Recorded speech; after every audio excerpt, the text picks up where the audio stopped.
मत्तईचं शुभवर्तमान अध्याय 19 वचन 20 ते 22 मी वाचतो. सुराने लक्ष द्या. तो तरुण त्याला म्हणाला, मी हे सर्व पाळिले आहे, माझ्या ठाई अजून काय उणे आहे? येशू त्याला म्हणाला, पूर्ण होऊ पाहतोस तर जा, तुझे असेल नसेल ते विकून दारिद्र्यांस दे, म्हणजे तुला स्वर्गात संपत्ती मिळेल, आणि चल माझ्या मागे ये. पण ही गोष्ट ऐकून तो तरुण खिन्न होऊन निघून गेला, कारण त्याची मालमत्ता पुष्कळशी होती. Hallelujah, hallelujah, hallelujah, hallelujah, hallelujah, hallelujah. प्रभू येशू ख्रिस्त आणि एका श्रीमंत तरुण माणसाचा इकडे उल्लेख आहे. या दोघांमध्ये जे संभाषण झालं त्याच्या संबंधात आज हे वचन आहे. येशू ख्रिस्त मनुष्य रूपामध्ये या पृथ्वीवरती राहून गेला आणि इस्रायलमध्ये त्यांनी कार्य केलं. देवाच्या गोष्टी, देवाच्या योजना, देवाचं मन त्याने समस्त लोकांसाठी उघड करून सांगितलं अगदी सोप्या भाषेत. आणि मग निरक्षरमधला निरक्षर माणूससुद्धा, लहानातला लहान आणि मोठ्यातला मोठासुद्धा परमेश्वराच्या गहन गोष्टी आणि गहन रहस्य सहज समजत गेला. आणि म्हणून लोकांच्या लोंढेच्या लोंढे येशूच्या मागे होते. येशूच्या ऐकण्यासाठी, येशूच्याद्वारे देवाचं मन जाणण्यासाठी आणि आमच्याविषयी देव काय विचार करतो ह्याच्याविषयीची माहिती घेण्यासाठी लोक येशूच्या मागे जायचे. एवढंच नव्हे, तर येशूच्याद्वारे लोक आपल्या जीवनामध्ये मुक्तीचा अनुभव घ्यायचे, आजारमुक्तीचा अनुभव घ्यायचे, दुःखमुक्तीचा अनुभव घ्यायचे. बायबलमध्ये परमेश्वराला मुक्तीदाता म्हटलं गेलेलं आहे. म्हणून येशूच्याद्वारे मुक्तीचा अनुभव मग तो कोणत्याही क्षेत्रात असेल, निराशेतून मुक्ती असेल, अशांतीतून मुक्ती असेल, आजारातून मुक्ती असेल, बंधनातून मुक्ती असेल, प्रत्येक प्रकारची मुक्ती येशूच्या जवळ आल्यामुळे लोकांना अनुभवायला मिळायची. आणि म्हणून लोकांच्या लोंढेच्या लोंढे येशूच्या मागे असायचे, येशूचं ऐकण्यासाठी पण आणि येशूच्याद्वारे मुक्तीचा अनुभव घेण्यासाठी पण. आणि मग लोकांना ज्या वेळेला कळायचं की येशू अमुक ठिकाणी उभा आहे, मग ते कशाची पर्वा करायचे नाहीत, ते थेट येशू जिथे आहे तिथे जायचे. मग येशू कुठल्या घरामध्ये असो तर तिकडे गर्दी करायचे, येशू कुठल्या शेतामध्ये असो तर तिथे गर्दी करायचे, येशू डोंगरावर असला तर तिकडे गर्दी करायचे, येशू जंगलात असला तर तिथे पण गर्दी करायचे. येशू आहे असं समजताच लोक तिथे गर्दी करायचे. येशूला एकांत राहायचं होतं तरीसुद्धा कितीतरी वेळा त्याला एकांत राहता आलं नाही, एवढे लोक त्याच्या मागे गर्दी करायचे. आणि त्याच्या कार्याच्या प्रवासामध्ये एक घटना आहे ज्याच्यामध्ये आज आपण वाचलं. ते लिहिलेलं असं आहे, एक तरुण श्रीमंत माणूस, एक तरुण श्रीमंत मुलगा येशू ख्रिस्ताला प्रश्न विचारतो की सार्वकालिक जीवन प्राप्ती व्हावी म्हणून मला काय करायला पाहिजे? असं मी काय करू की ज्याच्यामुळे मला स्वर्गात प्रवेश मिळेल? असं काय करू की देव मला त्याच्या राज्यात घेईल? काय करू मी असं? कारण तो येशूला काहीतरी मानत होता. आणि मग येशू त्याला सांगतो की पहा, शास्त्रलेखांमध्ये देवाच्या ज्या आज्ञा आहेत त्या आज्ञा तू पाळ. चोरी करू नको, खोटं बोलू नको, आईवडिलांचा सन्मान कर, कोणाच्या गोष्टीचा लोभ धरू नको, अशा बऱ्याच ज्या आज्ञा देवाने मोशेच्याद्वारे देऊ केल्या होत्या त्या आज्ञांविषयी प्रभू येशू ख्रिस्त त्याला सांगतो. आणि मग त्यावरती तो तरुण माणूस सांगतो की हे मी लहानपणापासूनच पाळत आलेलो आहे. मला हे पहिल्यापासून, म्हणजे जेव्हापासून मला कळायला लागलेलं आहे, जेव्हापासून मी वयामध्ये आलेलो आहे त्या दिवसापासून मी हे पाळत आलो आहे. काय? चोरी करू नको, खोटं बोलू नको, निंदा करू नको, आईवडिलांचा सन्मान कर, कुठल्या गोष्टीचा लोभ धरू नको, हे मी पाळत आलेलो आहे. तेव्हा येशू ख्रिस्त म्हणतो, तू विचारतो अजून माझ्यामध्ये काय उणं आहे? तेव्हा येशू म्हणतो की तू पूर्ण होऊ पाहतोस. एका ठिकाणी सुंदर लिहिलेलं आहे, जेव्हा तो मुलगा येशूला सांगतो की मी हे सगळं काही करत आलेलो आहे, तेव्हा एका ठिकाणी येशू असं त्याला म्हणतो की अजून पण तुझ्यामध्ये एका गोष्टीची उणीव आहे, अजून पण तुझ्यामध्ये एक गोष्टीची कमी आहे. ती काय आहे? आणि मग ह्याच वचनात लिहिलेलं आहे, तू पूर्ण होऊ पाहतोस ते एक काम कर, तुझे असेल नसेल ते सर्व काही विकून गोरगरिबांस वाटून दे, म्हणजे तुला स्वर्गात संपत्ती मिळेल, आणि चल माझ्या मागे ये. बायबलमध्ये लिहिलं आहे, हे शब्द ऐकताच तो तरुण मुलगा खिन्न होतो, दुःखी होतो, चेहरा पडतो, चेहरा उतरतो त्याचा. आणि मग दुःखी अंतकरणाने तो येशूच्या समोरून निघून जातो. कारण बायबल असं म्हणतं, कारण त्याची संपत्ती पुष्कळशी होती. म्हणजे तो काय फक्त 1-2 लाखाचा मालक नव्हता, की 1-2 लाख द्यायला सांगितलेले आहेत. त्याची संपत्ती पुष्कळशी होती, हे बायबलमध्ये स्पष्टपणे नमूद केलेलं आहे. तर शिकण्याची गोष्ट काय, हा जो मुलगा आहे, तरुण मुलगा, हा जेव्हा येशूला प्रश्न करतो आहे की मला सार्वकालिक जीवन प्राप्ती मिळावी, स्वर्गात प्रवेश मिळावा, देवाने त्याच्या राज्यात घ्यावं, देवाच्या लाडक्या लोकांच्या लिस्टमध्ये मी असावं, देवाच्या नावाजलेल्या लोकांमध्ये मी असावं, तर मी काय करू? तर येशू सांगतो की तू आज्ञा पाळ. तो म्हणतो मी हे पहिल्यापासून पाळतच आलो आहे. याचा अर्थ तो एक धार्मिक माणूस आहे. कसा आहे? धार्मिक, एक आध्यात्मिक माणूस आहे. जर तो वचनं पाळतोय म्हणजे तो धार्मिक आहे. जर तो वचनं पाळतोय म्हणजे तो चांगला विश्वासणार आहे. जर तो वचनं पाळतोय म्हणजे तो देवाला खुश करण्यासाठी तो काहीतरी धडपड करणार आहे. म्हणजे याचा अर्थ तो एक चांगला माणूस आहे.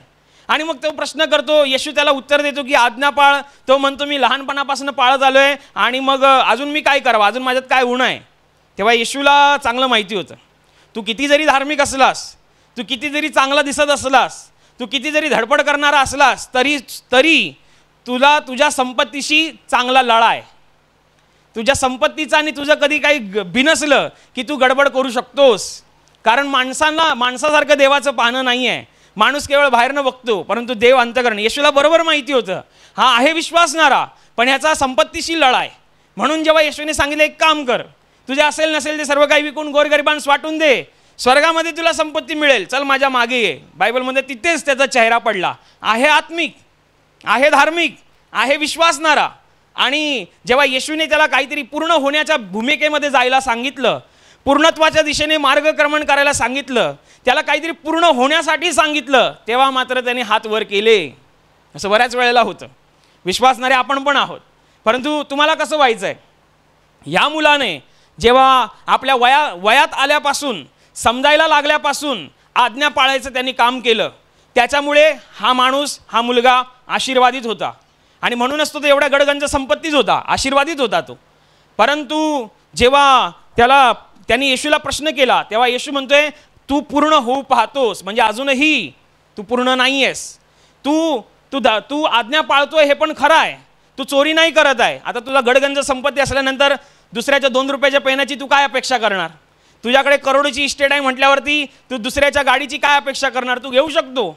चोरी करू नको, खोटं बोलू नको आणि आई वडिलांचा सन्मान कर, हे सगळ्या आज्ञा तू पाळत आलेला आहेस. परंतु येशूला बरोबर माहिती आहे, येशू अंतकरण पारखणार आहे, ह्याचा लढा ह्याच्या संपत्तीशी आहे आणि संपत्तीची अशी नाळ जोडलेली गेलेली आहे. त्याच्यामुळे हा कधीही गडबड करेल, कधी हा विश्वासाच्या प्रवासातून भटकेल, कधीही सैतान याला फसवेल ह्याच संपत्तीमध्ये. आणि म्हणूनच येशूने सांगितलं की तुला पूर्ण व्हायचं आहे, तर तुझी संपत्ती असेल नसेल ती, तुझा जो लळा आहे तो लळा पहिला काढून टाक. तुझी जी त्या संपत्तीशी नाळ जोडली गेलेली आहे ती पहिली रद्द कर, मग तू पूर्णत्वाच्या दिशेने जाशील, हे येशूला सांगायचं होतं. म्हणजे असं नाही आहे की तुम्ही म्हणाल म्हणजे आम्ही काय गरीब व्हायचं की काय, आम्ही काय आमचं पण असेल नसेल ते द्यायचं आहे की काय? नाही, अजून पुढे अजून भरपूर प्रवचन बाकी आहे. तो आशीर्वादित होता पण पूर्णत्वाच्या दिशेने नव्हता. तुम्हाला कसं व्हायचं आहे? तुम्हाला पण आशीर्वादित एवढ्यापुरतीच तुम्ही मर्यादित आहात का? की तुम्हाला असं व्हायचं की येशू म्हणतोय काय, तू पूर्ण होऊ पाहतोस, मला तसा पूर्ण विश्वासू बनायचा आहे, मला तसा पूर्ण त्याचा मुलगा बनायचा आहे, जशी देवाची इच्छा आहे. काही लोक येतात, प्रार्थना घेतात, देवाची दया महान आहे, देवाची कृपा महान आहे, देव त्याच्या दयेने त्याच्या कृपेने जीवनामध्ये काम करतो, अद्भुत घडतात, साक्ष घडते, चांगलं आहे. त्याच्या पुढे जाऊन देवाची ही इच्छा असते की जसा मी पूर्ण आहे तसा माझ्यावर विश्वास ठेवणारा प्रत्येक जण पूर्ण असावा, कारण देवाच्या राज्यामध्ये या लोकांचं स्थान फार मोठं असतं, फार मोठं.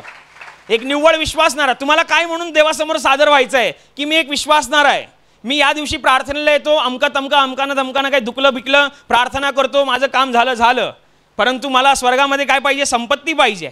येशू म्हणतो तुझं असेल नसेल गोरगरिबांस वाटून दे, तुला स्वर्गात संपत्ती मिळेल. सिस्टरांनी आम्हाला परिवारच्या प्रवचनामध्ये सांगितलं की पुष्कळ लोक स्वर्गात जातात हे खरं आहे, परंतु सगळ्यांच्याच प्रतिफळामध्ये समानता नसते. कदाचित तुम्ही 2 मिनिटं प्रार्थना करत असाल, तुमच्या बाजूचा 2 तास प्रार्थना करत असेल, तुम्हाला वाटेल मी 2 मिनिटं केली काय, ह्यानी 2 तास केली काय, जाणार तर आम्ही स्वर्गातच आहे. हा पण येशूला मानतो, मी पण येशूला मानतो, जाणार तर स्वर्गातच आहे. मी एक रविवार आड करून येते, ही रोज रविवारी येते, जाणार तर स्वर्गातच आहे. खरं आहे ते, जाणार तर स्वर्गातच आहे. पण ती 2 तास प्रार्थना करते आहे, तुम्ही 2 तास प्रार्थना करत आणि तो 2 तास प्रार्थना करतोय आणि तुमची 2 मिनिटं आहे, तर स्वर्गाच्या राज्यात जाल हे खरं आहे, परंतु संपत्तीमध्ये फार मोठी तफावत असेल. जेव्हा तुम्हाला देव स्वर्गामध्ये प्रतिफळ द्यायला जाईल तेव्हा तुमच्या हातामध्ये एवढूसच येईल, आणि जेव्हा तुमच्या बाजूचा माणूस तुम्हाला स्वर्गात दिसेल, अरे हा माझ्या बाजूलाच बसायचा तिकडे प्रार्थनेमध्ये, ह्याला एवढं का दिलं देवाने? तर मग देव सांगेल, बाळा तो 2 तास प्रार्थना करायचा, तू काय करायचा, तू लगेच आंघोळ करायचा, धावपळमध्ये कपडे घालायचा, 2 मिनटं हात काय जोडायचा आणि निघून जायचा. नंतर पुऱ्या दिवसभरामध्ये प्रार्थनेचा पत्ता नाही. नंतर दिवसभरामध्ये तू माझ्याशी वेळ घालवायला कधी आलाच नाही, मला तुला कधी सांगायला काही मिळालंच नाही, आणि ना तुला कधी मला ऐकायला वेळ मिळाला, कारण तू 2 मिनटंच प्रार्थना करायचा. हा 2 तास करायचा म्हणून ह्याला माहिती आहे की मला त्याला काय सांगायचं आहे, मला त्याला काय धरायला लावायचं आहे, काय सोडायला लावायचं आहे, माझी त्याच्याविषयीची काय योजना आहे, हे सगळं त्यांनी सविस्तर ऐकलं, त्यांनी केलं, म्हणून स्वर्गाच्या राज्यात त्याचं प्रतिफळ मोठं आहे. अशा लाईनीमध्ये आपण पाहिजे. तुम्हाला कसं व्हायचं आहे? निव्वळ विश्वासणारा, साधा विश्वासणारा व्हायचं आहे काय? हा माणूस एक विश्वासणारा होता, परंतु हा देवाच्या दृष्टीने पूर्ण नव्हता. हा माणूस आशीर्वादित होता, परंतु देवाच्या दृष्टीने पूर्ण नव्हता. कारण येशू ख्रिस्ताने स्पष्ट त्याला सांगितलं, अजून पण तुझ्यामध्ये काहीतरी उणं आहे. तो म्हणतो, लहानपणापासून मी सर्व आज्ञा पाळत आलेलो आहे. येशू म्हणतो, अजून पण तुझ्यामध्ये काहीतरी उणं आहे. मी तुम्हाला वर्ण पाहतोय, परंतु देव तुम्हाला आतून पाहतोय. बरोबर? जेव्हा तुम्ही पूर्ण होता आणि प्रार्थना करता, तुमच्या प्रार्थनेला लगेच उत्तर येतं, तुम्हाला माहिती आहे. परंतु तुम्ही एका निव्वळ एक साधारण विश्वासणाऱ्यासारखे असाल तर झालं तर प्रार्थनेला लगेच उत्तर येणार नाही. परंतु आपल्याला सादर कसं व्हायचं आहे? पूर्ण विश्वासणाऱ्यासारखं. श्रीमंत माणूस हा एका ठिकाणी धार्मिक होता, प्रार्थना करणारा होता, श्रीमंत माणूस आज्ञा पाळणारा होता, पण त्याचा संपत्तीशी लळा होता, आणि या संपत्तीला हाताशी घेऊन सैतानाने त्याला भडकवलं असतं. ज्या फरुषाविषयी आपण ऐकलं की हा 2दा उपवास करायचा, प्रार्थना करायचा, दानधर्म करायचा, सगळं काही व्यवस्थित होतं, पण स्वभाव त्याचा गडबडवाला होता. त्या स्वभावाला हाताशी घेऊन सैतानाने त्याला फेतवलं असतं. त्याचा स्वभाव काय होता? दुसऱ्याचा न्याय करणे. न्याय करणं आपलं काम नाही. न्याय करण्याची ताकद या जगामध्ये फक्त एकामध्येच आहे, तो तुमचा आणि माझा परमेश्वर, जो निर्माण करता स्वर्गामध्ये आहे. म्हणजे एकीकडे सगळं चांगलं आहे आणि दुसरीकडे म्हणजे पुढचं पाठ आणि मागचं सपाट, असं नाही चालणार.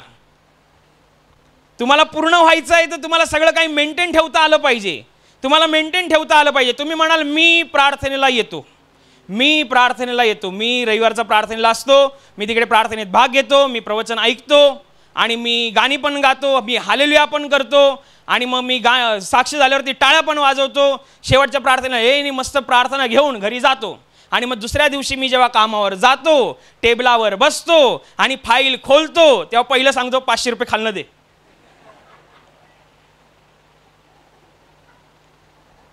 असं पण आहे, अशी पण लोक असतात. पूर्णत्वाच्या दिशेने नाही, आशीर्वाद. तुम्हाला कसं व्हायचं? निव्वळ आशीर्वादित, एक साधारण विश्वासणारा, एक निव्वळ आशीर्वादित व्हायचं आहे की तुम्हाला असा आशीर्वादित जो देवाच्या दृष्टीने पूर्ण आहे. येशू काय म्हणतो? पूर्ण होऊ पाहतोस. जेव्हा आपल्याला पूर्णत्वाच्या दिशेने जायचं असतं, साधारण नवखा आलेला माणूस पण 1 आठवड्यानी साक्ष देईल. इकडे नवखा आलेला माणूस पण, नवीन आलेला, आज तुम्ही नवीन आलेले असाल, मी तुमच्याशी बोलतोय, तुम्ही आज नवीन आलेले असाल, तुम्ही विश्वास ठेवलात, मी तुम्हाला सांगतो दुसऱ्या रविवारी, तिसऱ्या रविवारी तुमची साक्ष येईल, तुम्ही इकडे साक्ष द्याल, प्रॉब्लेम नाही त्याच्यामध्ये. देव दयाळू आहे, त्याची दया महान आहे, त्याच्या दयेला अंत नाही आहे, तो करतोच.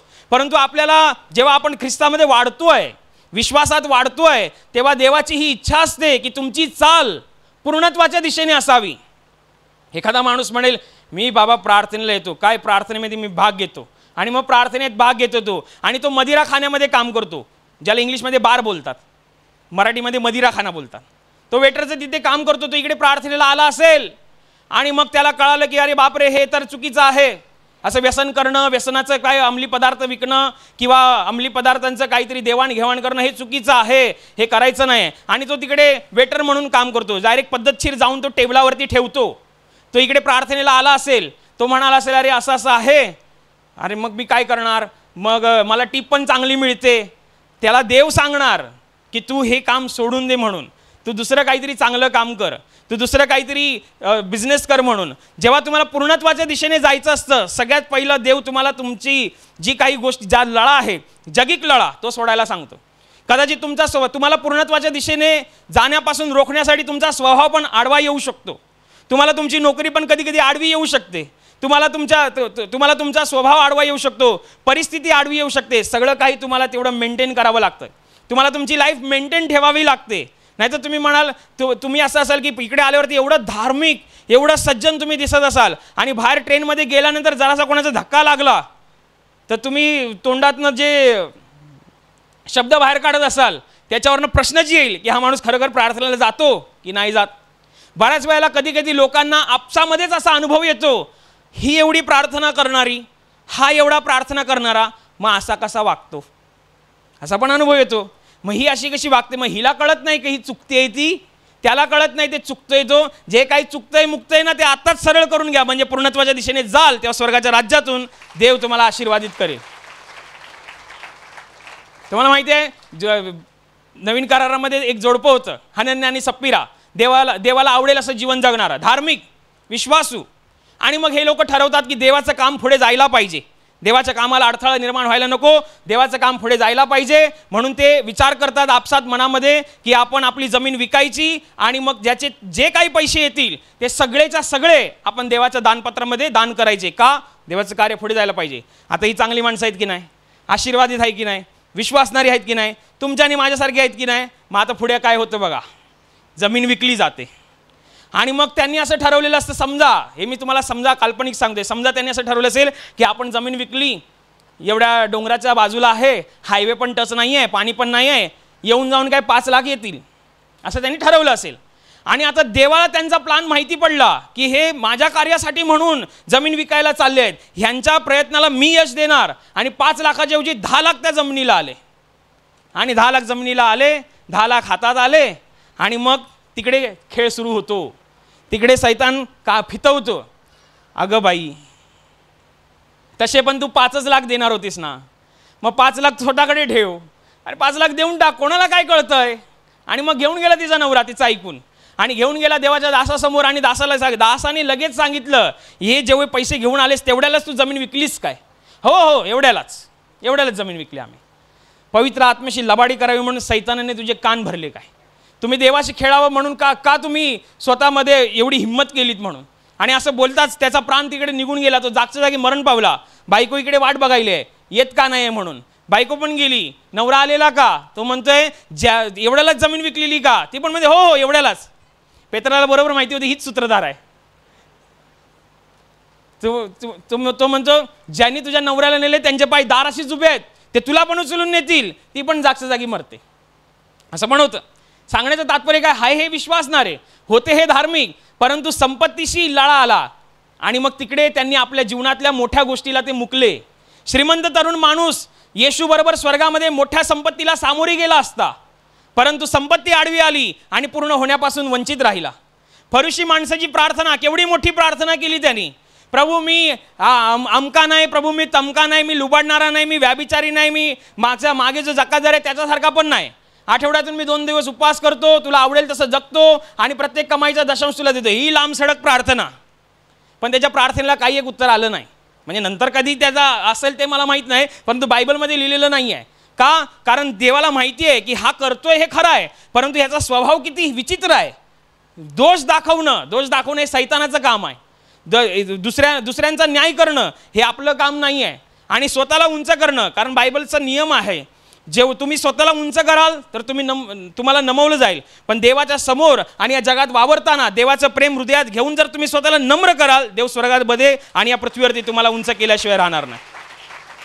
म्हणून आपल्याला पूर्णत्वाच्या दिशेने जायचं आहे. आणि पूर्णत्वाच्या दिशेने जाताना तुम्हाला तुमच्या जीवनातल्या ज्याच्याशी तुम्हाला जास्त लढा असतो आणि ज्याचा तुम्हाला काही एक फायदा नसतो, पण तुम्हाला असं वाटतं की याच्याने माझा फायदा होईल. किती तरुण मुलं आणि तरुण मुली रात्री 10ला झोपतात, सकाळी 10ला उठतात. हा 12 तासाचा शेड्यूल ड्युटी केल्यासारखा. एखादी बहीण असेल इकडे प्रार्थनेला असेल, काय प्रार्थना घेत असेल, एकदम संत माणूस अशी प्रार्थना घेत असेल, घरी पण प्रार्थना करत असेल, पण कधी तिने आईला मदत केली नसेल, कधी तिने आईला जेवण करायला मदत केली नसेल, कधी तिने वडिलांचं ओझं हलकं केलं नसेल, तर मग तुम्ही आशीर्वादित आहे पण पूर्णत्वाच्या दिशेने नाही. येशू काय म्हणतो? पूर्ण होऊ पाहतोस. तर कधी कधी काही लोकांना असं असतं की बघा आम्ही घरातली कामं पण तशीच ठेवतात, ते पण सगळं मेंटेन लाईफ पाहिजे तुमची. तुम्हाला किती लाईफ, तुम्हाला तुमचं वैयक्तिक जीवन आहे, तुम्हाला तुमचं पारिवारिक जीवन आहे, तुम्हाला तुमचं सामाजिक जीवन आहे, तुम्हाला तुमच्या कामावरचं जीवन आहे. सगळ्यामध्ये तुम्हाला मेंटेन राहता आलं पाहिजे. सगळ्यामध्ये देवाच्या वचनांवरती आधारलेलं जीवन जगता आलं पाहिजे. नाहीतर सगळं एकाच ठिकाणी कराल. जर समजा तुम्ही बहीण असाल, तुमचं लग्न झालं असेल आणि घरी तुम्ही जेवण केला नसाल आणि मग तुम्ही प्रार्थना करत असाल, जेवणाचा टाईम निघून गेला, नवऱ्याने बघितलं जेवण झालं नाही, मग तो भडकला, मग भांडण पक्का आहे. मग उद्या तुम्ही म्हणा नाही मी प्रार्थना करणार, आणि मग तुम्ही प्रार्थनेला बसले आणि मग प्रार्थना करायचीच आहे, त्याला पर्याय नाही आहे, पण प्रार्थना करणार. पण देवाने तुम्हाला पारिवारिक जीवनसुद्धा दिलं आहे ना. एक बहीण म्हण नाही बाबा मी तर प्रार्थना करणार, मी प्रार्थना करणार, आणि ती प्रार्थनाच करते आहे. आणि मग ती रोज भांडणं, टाईमावरती जेवण नाही, रोज भांडणं. आणि मग काउन्सिलिंगच्या लाईनमध्ये उभी राहते, ब्रदर माझ्या घरी रोज भांडणं होतात. अगं बाई, तुझ्यावरती एक अधिकारी दिलेला आहे, जो नवरा दिलेला आहे. बायबल म्हणतं प्रभूमध्ये उचित असे पतीच्या अधीन असा. जे प्रभूला आवडतं त्याप्रमाणे तुम्ही पतीच्या अधीन असा. जे तुमचा पती देवाच्या नियमामध्ये राहून जेवढं बोलतोय त्यामुळे त्याच्या अधीन असा. हे फार महत्त्वाचं आहे. तुम्हाला एवढं मेंटेन राहता आलं पाहिजे. सगळं मेंटेन ठेवा, काही कुठनं प्रॉब्लेम येणार नाही, सैतानाला काय होणार नाही. तेव्हा तुम्ही पूर्णत्वाच्या दिशेने जाणार. नाही तर पूर्णत्वाच्या दिशेने कसं जाणार? नाही तर नाही होणार. तुम्ही म्हणाल मी 10 वाजता रात्री झोपतो आणि 10 वाजता सकाळच्या 10 वाजता उठतो. तुमची झोप तुम्हाला असं वाटतं झोप घेतली पाहिजे, आराम करायला लागतो, शेवटी शरीर आहे. हे चांगला डायलॉग आहे हा, शेवटी शरीर आहे. हे खरं आहे, ते खरं आहे, पण त्याला पण काही मर्यादा असतात. तुम्हाला झोपेचा आधार घेऊन सैतान तुम्हाला फसवेल. असे कितीतरी गोष्टी असतात आपल्या जीवनामध्ये, अशा कितीतरी गोष्टी अशा आपल्या कमजोरी असतात ज्याच्यामुळे आपण पूर्णत्वाच्या दिशेने जात नाही. देवाची अशी इच्छा आहे की सगळी जण पूर्ण व्हायला पाहिजे, कारण मी पूर्ण आहे. परमेश्वर म्हणतो मी पूर्ण आहे, माझ्यावर विश्वास ठेवणारा प्रत्येक जण पूर्ण पाहिजे. तुम्ही शोधून घ्या, स्वतःच्या जीवनामध्ये तपासून घ्या. येशूला माहिती होतं तरुण माणूस विश्वासणारा आहे खरा, परंतु संपत्तीशी लढा आहे. लगेच सांगितलं तुझा संपत्तीशी लढा आहे.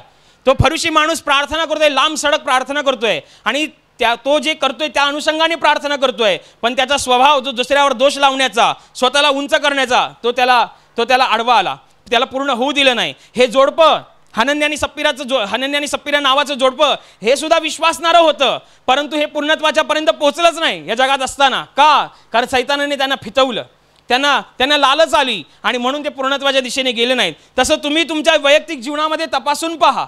तुम्हाला जे जीवन देवाने देऊ केलेलं आहे, ज्या जिम्मेदाऱ्या तुम्हाला देवाने देऊ केलेल्या आहेत, त्या सगळ्या जिम्मेदारींवरती तुम्हाला उतरता आलं पाहिजे. आणि जेव्हा तुम्ही ते उतरता, तुम्ही तुमची लाईफ मेंटेन ठेवता, तेव्हा तुम्ही पूर्णत्वाच्या दिशेने जाता. आणि जो माणूस पूर्णत्वाच्या दिशेने असतो, तुम्हाला काय सांगू, येशू आपला पूर्ण होता. आपला येशू हा स्वर्गातून आलेला, हा आत्म्याचा परमेश्वर, आणि मनुष्य रूपात त्याने धारण केलं. त्याने सुद्धा स्वतःचं लाईफ किती मेंटेन ठेवलेलं आहे. आपण येशूला आपल्या जीवनाचा आदर्श मानतो, तर त्याच्या जीवनाचा आदर्श मानतोय तर त्याच्यानुसार जगायला पाहिजे. येशू ख्रिस्त जेव्हा वयाच्या 12 वर्षापर्यंत होता, 12 वर्षाच्या नंतरचं लिहिलेलं 30 वर्षापर्यंत, जेव्हा त्यांनी 31व्या वर्षात कार्य करायला सुरू केलं, आपल्या आई वडिलांबरोबर तो राहिला. त्यांच्या आज्ञेत, त्यांच्या कृपेमध्ये, त्यांच्या ज्ञानामध्ये तो वाढत राहिला. तो राजांचा राजा आणि प्रभूंचा प्रभू असतानाही, आणि त्यांनी मानवजात निर्माण केलेली असतानाही, तो आपल्याच हाताने निर्माण केलेल्या माणसांच्या अधीन राहिला, कारण ते मानवीय आई वडील होते. एवढंच नव्हे तर त्यांनी जेव्हा कार्य केलं तेव्हा तो आपल्या शिष्यांबरोबर वेळ घालवायचा, तेव्हा तो लोकांबरोबर पण तेवढाच वेळ घालवायचा, आणि प्रार्थना पण रात्री जाऊन तो प्रार्थना करायचा. एवढं त्यांनी लाईफ मेंटेन ठेवलं होतं. त्याला आपल्या शिष्यांची पण काळजी, मेंढरांची पण काळजी, आणि त्यांनी आपलं एवढं त्याला त्याच्या प्रार्थनेची पण काळजी. म्हणून बायबल लिहिलेलं आहे की तो रात्रभर कधी प्रार्थना करायचा. एवढंच काय, तो क्रुसावरती मरत होता, आणि मरत असताना त्याची आई मरिया त्याच्या समोर उभी होती, आणि मग तिला म्हणाला येशू, आणि त्याचा लाडका शिष्य तिच्या बाजूला उभा होता. येशू तिला म्हणाला बाई हा तुझा मुलगा, आणि योहानाला म्हणाला योहाना ही तुझी आई, हिला सांभाळ कारण मी जातोय. म्हणजे येशू मेल्यानंतर हिचं काय होईल, म्हणून येशूने आपल्या आईची, मानवी आईची जबाबदारी आपल्या आवडत्या शिष्यावरती सोपवली. एवढा तो त्याच्या ड्युटीवरती तैनात होता, एवढं तो त्याच्या जबाबदाऱ्या होत्या त्याच्यावरती तो पूर्ण राहायचा. एवढं आपल्याला पूर्ण राहता आलं पाहिजे. नाही तर घरामध्ये कुकर लावलेला नाही आहे, संध्याकाळची वेळ झालेली आहे, नवरा यायची आणि आम्ही इथे प्रार्थना करतोय. प्रार्थना करायची दुपारी काय करतोय, दुपारी आहे ना मी झोप घेते. काय सकाळी डबा करायचा असतो आणि मग त्याच्यामुळे लवकर उठायला लागतं, आणि मग त्याच्यामुळे मी दुपारी झोप घेते. मग दुपारी प्रार्थना करायला काय होतं, दुपारी प्रार्थना केल्यावर काय देव ऐकणार नाही काय? पण आम्ही आमच्याच दिमागामध्ये, आम्ही आमचेच काही ती गणित, आमचा काही तो येशू. जगामध्ये 2 येशू आहेत, एक तो जो आमचाच आहे, जो आमच्या हिसाबाने जगतो.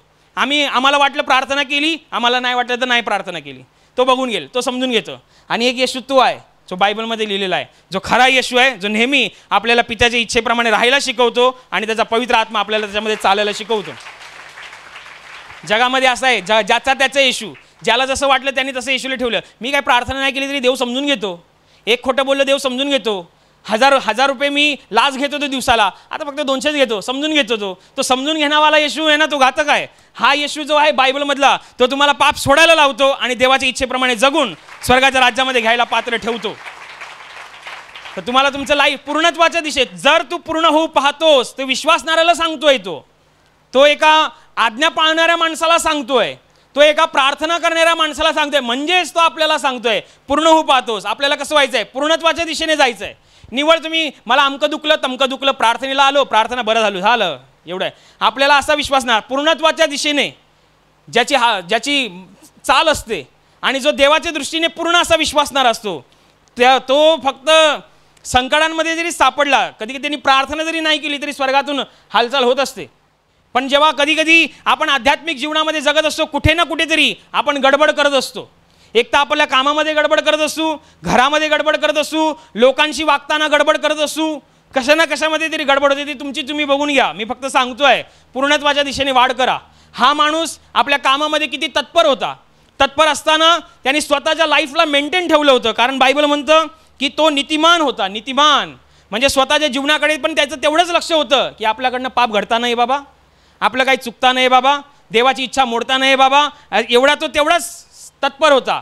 आणि बायबल असं म्हणतं घराण्यातील सर्वांसह देवाचं भय बाळगणारा, म्हणजे घराला पण तो तेवढाच टाईम द्यायचा.